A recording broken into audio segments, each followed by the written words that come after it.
Welcome in primary education.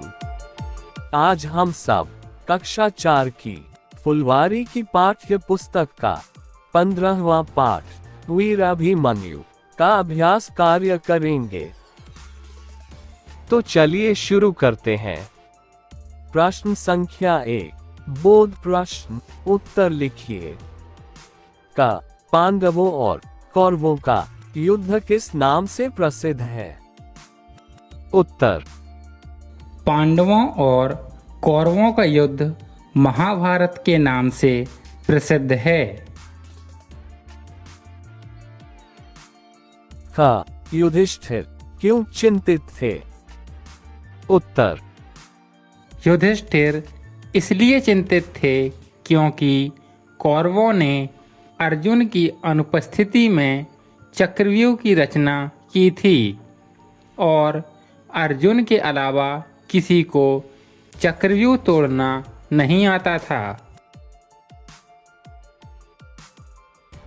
ग अभिमन्यु ने गुरु द्रोणाचार्य को कैसे प्रणाम किया?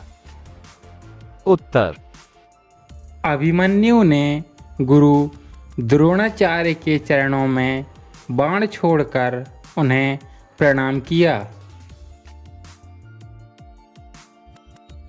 ध चक्रव्यूह के भीतर अभिमन्यु के साथ दूसरे पांडव वीर क्यों न जा सके? उत्तर, चक्रव्यूह के भीतर अभिमन्यु के साथ दूसरे पांडव वीर इसलिए नहीं जा सके क्योंकि अर्जुन और अभिमन्यु के अलावा किसी को भी चक्रव्यूह तोड़ना नहीं आता था। अभिमन्यु ने चक्रव्यूह भेदने की विधि कैसे सीखी?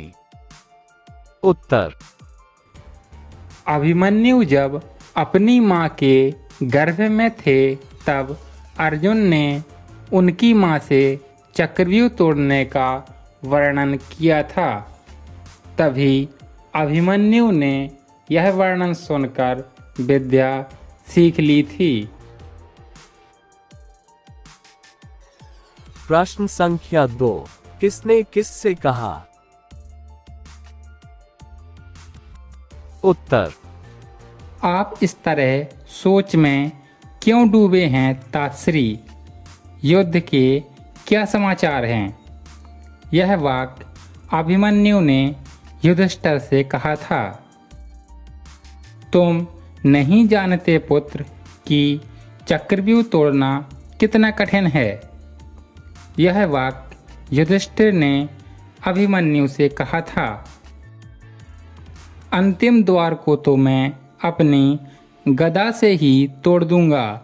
यह वाक्य भीम ने अपने भाइयों से कही थी। गुरुवर, आपके होते यह कैसी अनीति है? यह वाक्य अभिमन्यु ने द्रोणाचार्य से कहा था। प्रश्न संख्या 3, सोच विचार कर बताइए। अभिमन्यु के जीवन से आपको क्या प्रेरणा मिलती है? उत्तर, अभिमन्यु वीर और साहसी थे। उन्होंने विपरीत परिस्थितियों में भी डटकर मुकाबला किया। इस युद्ध में आपके विचार से क्या गलत हुआ और क्यों? उत्तर, इस युद्ध में अनीति का सहारा लेकर अभिमन्यु को मार दिया गया, जो कि गलत था। प्रश्न संख्या 4, भाषा के रंग का नीचे लिखे मुहावरों का अपने वाक्यों में प्रयोग कीजिए। उत्तर, पहला मुहावरा है वाणों की बौछार करना। इसका वाक्य प्रयोग होगा, वाणों की बौछार करते हुए वीर सैनिक आगे बढ़ता रहा। दूसरा मुहावरा है खलबली मचाना। इसका वाक्य प्रयोग होगा, सभा में सांप घुस जाने से चारों ओर खलबली मच गई। तीसरा मुहावरा है सिर नीचा होना। इसका वाक्य प्रयोग होगा उसकी कायरतापूर्ण हरकत से देश का सिर नीचा हो गया।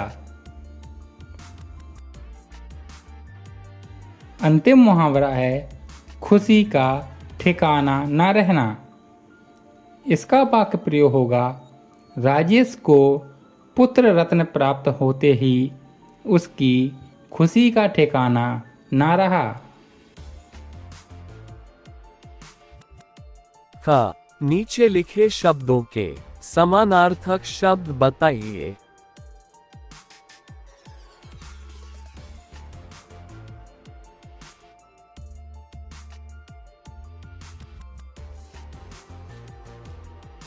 उत्तर निम्नलिखित शब्दों के समानार्थक शब्द निम्न होंगे। जैसे कठिन का समानार्थक शब्द होगा जटिल। आकाश का समानार्थक शब्द होगा आसमान। युद्ध का समानार्थक शब्द होगा संघर्ष। शत्रु का समानार्थक शब्द होगा दुश्मन।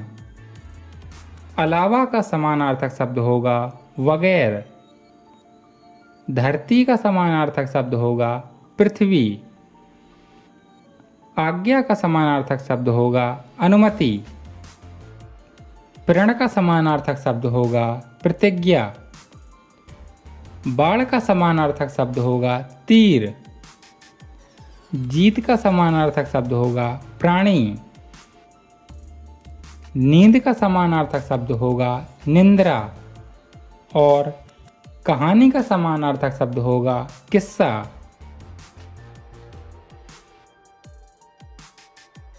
ग नीचे लिखे वाक्यों में उचित विराम चिन्हों का प्रयोग कीजिए।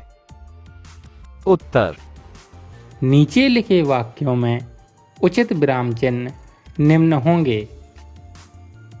पहला वाक्य है अभिमन्यु ने कहा तात श्री मैं भी वीरपुत्र हूँ।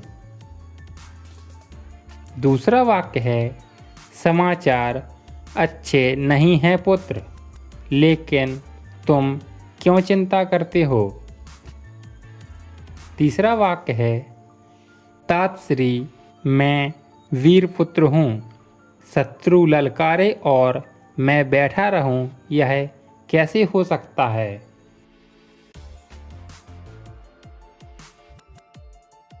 घ पढ़िए और समझिए। नीचे दिए गए समास विग्रह और सामासिक पद निम्न हैं। जैसे वीर का पुत्र वीरपुत्र, राजा का पुत्र राजपुत्र, वीरों की गति वीरगति, देवताओं का लोक देवलोक, राजा और रानी राजा रानी, रात और दिन रात दिन, राम और लक्ष्मण राम लक्ष्मण, अंदर और बाहर अंदर बाहर। अब आप लिखिए। नीचे लिखे हुए समास विग्रह और सामासिक पद निम्न होंगे। जैसे गृह का स्वामी गृह स्वामी, राष्ट्र का ध्वज राष्ट्रध्वज, वन में वास वनवास, पुष्पों की वर्षा पुष्प वर्षा, आगे और पीछे आगे पीछे, ऊपर और नीचे ऊपर नीचे, माता और पिता माता पिता, और अंतिम है हम और तुम हम तुम।